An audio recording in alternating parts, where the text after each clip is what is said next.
What if he runs all the time as well, and maybe he was fast enough to where you couldn't just have dusted him off the way that you did? What about that? Well, there's an answer to that too.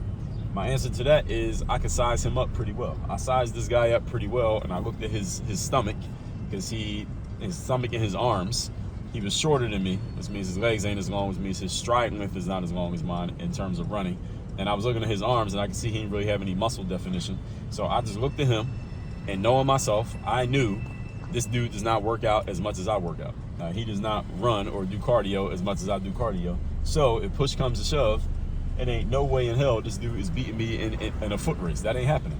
Even if he already had the lead, because he was in front of me. Again, I caught up to him from behind.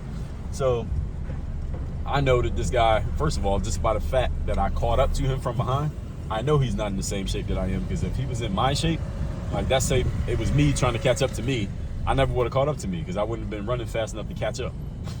So the fact that I got to 10 feet behind him and on a straightaway, I was already faster than him. He only tried to run fast when he saw I was coming from behind him. He had running at that pace the whole time, I never would have even seen him, because he would have been so far ahead, I would never caught up to him. So all it is all the context clues that allowed me to size him up. Like, this guy ain't got the conditioning to keep up with me. And had we kept going on the straightaway for miles and miles, I would have left that dude behind so far he wouldn't even been able to see me.